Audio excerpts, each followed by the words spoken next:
ibu-ibu sidang jemaah salat subuh yang dimuliakan Allah Subhanahu wa taala. Puji dan syukur marilah senantiasa kita ucapkan kepada Allah Subhanahu wa taala yang mana Allah sampai detik ini masih melimpahkan rahmat dan nikmat kepada kita semua, sehingga dengan rahmat dan nikmat kita masih dapat berkumpul di rumah Allah ini dalam rangka menunaikan kewajiban kita sebagai hamba Allah Subhanahu wa taala yang beriman. Salawat dan salam marilah kita sampaikan, kita doakan buat Nabi besar Muhammad sallallahu alaihi wasallam. Allahumma shalli ala Muhammad wa ala ali Muhammad. Yang mana Rasulullah sallallahu alaihi wasallam telah mati-matian untuk agama kita ini, berperang melawan orang Yahudi, dan Rasul telah bersusah payah merubah akhlak manusia ini dari akhlak yang sehina-hinanya kepada akhlak yang sebaik-baiknya di sisi Allah, seperti yang telah kita rasakan pada saat sekarang ini. Bapak-bapak, ibu-ibu, adapun tema kita sama dengan tema yang disampaikan oleh guru kita sebelumnya, yaitu peran orang tua dalam membentuk karakter atau menjadikan anak kita menjadi anak yang berakhlakul karimah. Bapak-bapak, ibu-ibu yang dimuliakan oleh Allah Subhanahu wa taala. Jadi apa yang pertama yang harus kita lakukan sebagai orang tua ketika di rumah dalam membentuk karakter pribadi anak agar menjadi anak yang soleh dan solehah, berakhlakul karimah. Yang pertama yaitu datang daripada kita dulu, orang tua yang mampu menjadi contoh yang baik terlebih dahulu bagi anak-anak kita. Jangan nanti kita menyuruh anak-anak kita untuk sholat ke masjid, untuk baca Quran, sedangkan kita sendiri tidak pernah baca Quran, tidak pernah sholat. Ada orang tua yang seperti itu, ada orang tuanya yang pandai nyuruh-nyuruh saja anaknya, sedangkan dia tidak bisa mencontohkan yang baik-baik kepada anaknya. Jadi kalau kita ingin anak kita menjadi anak yang soleh dan soleha, itu dimulai dari orang tuanya. Dia harus mampu menjadi contoh yang baik terlebih dahulu kepada anak-anak tadi. Kalau nanti kita sebagai orang tua dalam menjadi contoh yang baik, nanti anaknya bercontoh, kok saya nggak baca Quran, kok saya nggak sholat, saya ibu saya sendiri, masya Allah. Anak sendiri itu tersentuh nantinya. Tapi kalau kita yang sudah tinggalkan sholat, bagaimana anak kita mau sholat? Nanti kalau ditanya orang, nah kok kamu nggak sholat? Bagaimana saya mau sholat? Saya sendiri di rumah nggak pernah sholat, kerjanya nonton saja, makan saja, sibuk cari uang saja. Ibu saya juga seperti itu. Itu jawaban anak tadi. Tapi kalau kita telah mampu menjadi contoh yang baik, tanpa kita suruh anak tadi, dia mengerti sendirinya. Ayah saya saja baca Quran, ibu saya masa saya enggak? Itu yang pertama yang harus kita lakukan. Datang kepada kita terlebih dahulu. Seperti yang dikatakan oleh Bapak Asmani, bina diri kita terlebih dahulu dengan kita mampu menjadi contoh yang baik. Itu yang pertama. Dengan cara apa? Telah Allah jelaskan di dalam Quran surah At-Tahrim. Ya ayyuhalladzina amanu, wahai orang-orang yang beriman, dipanggil di sini kepada orang-orang yang beriman. Orang-orang yang beriman itu orang-orang yang bagaimana, Bapak Ibu? Orang-orang yang beriman itu adalah apabila datang panggilan Allah, hayya shalah, dia datang ke masjid, dia tinggalkan pekerjaan. Tapi kalau orang-orang yang beriman, hancur saja oleh panggilan itu. Yang anggap panggilan azan itu biasa mendengarnya, jadi tidak tersentuh, tidak tergerak langkahnya. Jadi kalau orang-orang yang beriman, gemetar hatinya, tergerak langkahnya apabila datang panggilan Allah, apabila dibacakan ayat-ayat Allah, bertambah imanannya. Innamal mu'minuna alladzina idza dzukirallahu wajilat qulubuhum wa idza tuliyat 'alaihim ayatuhu zadatuhum imanan wa 'ala rabbihim yatawakkalun.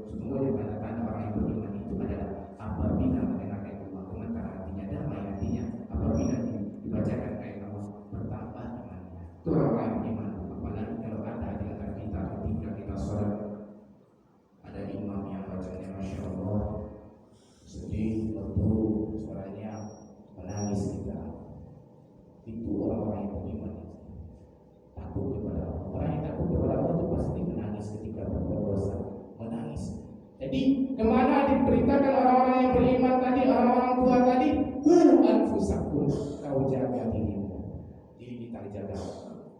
mau menjaga diri Bu, you mampu menjadi contoh yang elok untuk anak-anak kita tadi. Itu caranya. Wa ahlikum, baru anak kita. Kedua kamu, naro dari api neraka. Wa quduhan nas wal hijarah, yang bahan bakarnya adalah manusia dan batu. Manusia-manusia yang bahagia Allah pun penghuni neraka itu. Manusia-manusia yang lalai dengan kewajibannya, manusia-manusia yang lalai dengan tanggung jawabnya, manusia-manusia yang gagal menjadi orang tua. Itu penghuni neraka bisa. Ada orang tua taat, ada, tetapi anaknya tidak dipedulikan dah, acuh saja di bagian main game di rumah. Boleh kita berikan HP, tetapi ada waktu-waktunya. Ikut waktu belajar dulu disuruh. Ikut waktu main HP ada. Tak melarang anak kita main HP, tak ada larangan dah. Cuma ada waktunya. Atur kita yang mengatur anak, jangan sampai anak kita yang mengatur kita. Kita orang tua, apalagi seorang ayah, pemimpin dalam rumah tangga. Pemimpin. Nanti ayah itu ditanya itu tanggung jawabnya tentang apa yang dia pimpin. Seorang presiden pemimpin untuk rakyatnya, seorang gubernur pemimpin untuk daerahnya. Begitu juga sebaliknya RT RW. Apalagi kita, seorang ayah pemimpin untuk anak-anak dan istrinya. Imam. Jadi kalau salah imamnya masuk neraka saja. Tapi kalau bantu menjadi imam untuk orang lain masuk surga. Itu lain awak tahajud, lain sunnah lain, tapi anak-anak awak paham, jadi perhatikan, jadi inginkan ikut ke seorang guru. Kalau bisa kategori panggilan Allah, serangkah kalau kita menuju surga Allah, tidak jadi di antara anak tadi ibu yang betul. Ya Allah, kenapa ayah ibu saya dimasukkan ke surga? Sedangkan ketika di dunia dia tidak pernah ajarkan saya baca Quran, tidak pernah saya diajarkan saya untuk sholat. Itu dia yang akan menuntut nanti. Dia akan tuntut. Tidak pernah disuruhnya sholat, tidak pernah disuruhnya baca Quran. Tidak jadi. Awak suruh gara-gara anak tadi. Tapi kalau awak ingin di dunia, nak sholat nak, kalau balik kecil Rasul, tak supaya lanjut saja. Tua sebagai orang tua setingkat sepuluh hancur, paksa. Jangan biarkan mereka hanyut di dalam kehidupan dunia ini. Tapi kalau kita biarkan dia akan seperti itu, ketika dewasanya nanti dia akan lepas tangan, tidak peduli sama orang lain. Ini ada sebuah cerita antara anak dan orang tua. Ketika saya mendengar ini ceramah ustaz ini, menetes air mata. Kenapa agak menetes? Dia bahas sedih sekali. Apa ceritanya? Ini ceritanya bukan karang-karang, ini fakta. Yang mana ustaznya berceramah di masjid apa itu? Damai Langit, bukan baru. Apa isi ceramahnya itu bercerita tentang anak dan orang tua. Yang mana orang tua ini udah lama, udah bertahun-tahun, udah bertahun sama anaknya itu. Jadi ditelepon di ibunya, Assalamualaikum nak, Assalamualaikum nak, Waalaikumsalam bu. Ibu dengar kamu sudah punya mobil baru. Lalu apa kata ibunya? Kamu hebat, kamu bisa membuat anak-anak istrimu bahagia. Itu minggu pertama. Lalu ditelepon lagi minggu kedua, Assalamualaikum nak, Waalaikumsalam bu. Ibu dengar kamu beli rumah baru ya? Iya bu, betul. Kamu hebat, kamu bisa menjadi suami yang bertanggung jawab untuk anak dan istrimu, bisa membahagiakan hati mereka. Itu yang kedua. Yang ketiga sedih. Lalu yang ketiga ditelepon lagi oleh ibunya, Assalamualaikum Waalaikumsalam bu. Ibu dengar dari teman-teman kamu tadi di pasar di cerita tentang kamu saja. Kamu beli anak anjing harganya 40 juta. Betul. Satu pasar ibu salah. Bisa sedih ceritanya. Kalau kita merasakan ini pasti. Apa kata ibunya? Pasar satu saja itu. Andai ibu bisa minta kepada Allah enggak terlahir sebagai manusia, maka ibu minta kepada Allah terlahir sebagai anak anjing di dunia ini, agar ibu bisa bertemu kamu setiap hari, agar ibu kamu rawat kayak anak anjing tersebut. Itu kata ibunya. Jadi jangan siksa ibu kita dengan kerinduan. Pulang anak, kata ibu, pulang anak. Sesibuk apapun kerja kita, temui orang tua kita di rumah. Jangan kita hanya sibuk dengan anak istri kita, tinggalkan mereka dulu. Pulang kita ke rumah, bahagia ketika kita pulang, bahagia disambutnya. Pulang kamu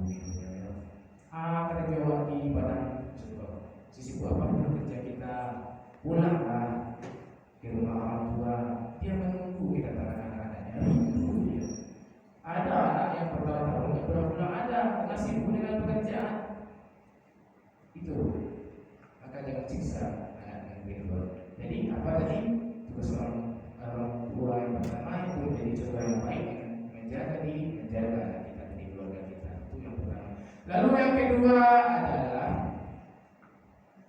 memberikan pengetahuan agama dari kecil. Bukankah seorang ayah ketika anaknya lahir diazankan?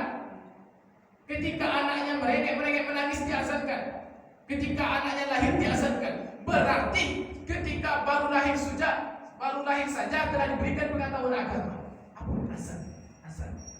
Allahu Akbar di telinganya. Berikan pengetahuan agama dari ketek-ketek dari ini. Kalaulah dari ketek-ketek awak berikan pengetahuan agama, kadangnya bisa jadi kurang tuh. Itu yang kedua. Lalu yang ketiga apa, Bu? Yang ketiga ialah masukkan ke sekolah-sekolah agama, pesantren, pondok pesantren. Tahu nggak Pak, Bapak, Ibu? Ketika kita memasukkan anak kita ke pesantren, rezeki kita tambah mudah saja. Allah tahu awak butuh. Itu rahasianya. Makanya jangan jangan suka-suka untuk masukkan anak ke pesantren. Masukkan saja. Kalau kita ingin anak kita jadi seorang masukkan ke pesantren. Ini caranya. Kalau sudah di pesantren itu nanti akan ibu lihat perubahannya. Ketika pulang senyum. Karena saya sudah buktikan sendiri di pesantren pasangan itu bagaimana santrinya, masya Allah, luar biasa anak-anaknya. Ketika ada orang yang datang, dia tidak kenal, dia sambut, bang, dia salami, ini senyum. Apalagi kalau kita sampai masukkan anak kita ke pesantren, akan jadi anak yang soleh dan soleh anaknya. Tidak akan ada melawan sama kita itu. Itu cara. Mudah rasanya, ibu mudah, cukuplah cara itu. Buktikan mudah. Tambah mudah rasanya kalau masukkan anakku ke pesantren. Tanya dulu, jadi masukkan. Yo nak masuk pesantren. Tarik yo. Ayo cari cara supaya dia minat. Kalau boleh dipaksakan. Lalu yang keempat adalah mengajarkan bagaimana cara hidup beradab dan berbudaya. Ajarkan kepada anak. Ada di Minangkabau, tata krama di Minangkabau, kok mengecek pedaru lisan, kok berjalan pedaru kaki. Itu di Minangkabau tu. Diajarkan, makanya ada bahasa di sarak-sarak bahasa di kita pun. Ya, Minang dan Islam itu kuat. Makanya dulu penjajah itu tak bisa kan. Ingin menguasai Minang dulu, makanya terjadi perang Paduli dulu. Dia dulu pada terus sedangkan ada kok akhirnya ditengahi oleh Tuanku Imam Bonjol. Coba ajarkan kepada anak Pak di Minangkabau, kok mecek oleh bola, kok nyobai merantau bisa pasti kita sebagai orang tua pasti kita ingat. Elok-elok dia tahu orang nak jago lisan dan kue orang tersinggung. Jangan sok jadi pengajar dulu, jadi ajarkan orang yang lebih tua dari awal. Itu tuh. Kalau semua guru menego, kalau semua kawan menego, pasti sebagai orang tua, kita sebagai orang tua pernah seperti itu ketika anak kita pergi merantau kuliah, mungkin sekolah di luar sana, mungkin pasti kita ingatkan seperti itu.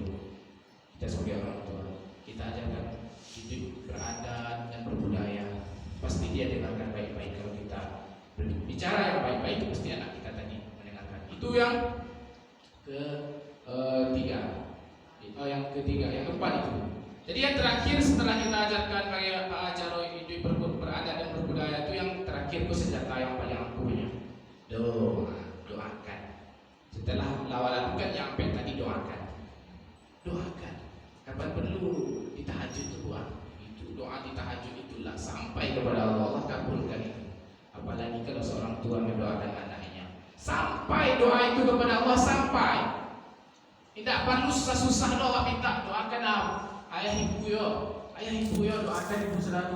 Ketika kita telah mendoakan anak kita tadi, tuh terbangun anakku, anak tuh menangis awak ketika tidak terbangun anak tadi menangis. Itu menangis, ibu nampak daerah tadi. Hatinya tersentuh surang sini. Allah, jikulah itu ayah aku selalu aku tidak tahu dia yang akan mendoakan kembali. Tak perlu kita minta. Allah tahu isi hati manusia. Allah yang bolak-balikkan hati manusia. Yang dulunya tidak kecewa, jadi kecewa bisa. Tidak ada yang mustahil bagi Allah. Mustahil bagi manusia, tidak mustahil bagi Allah. Allah yang berkuasa. Yang bolak-balikkan hati manusia itu Allah. Itu doakan anak kita. Doa seorang orang tua kepada anaknya itu cepat dikabulkan Allah. Begitu juga anak doakan orang tuanya. Makanya doa anak yang soleh itu menjadi penyelamat untuk orang tuanya yang tak putus-putus amalannya. Itu yang kita doakan. Assalamualaikum warahmatullahi wabarakatuh.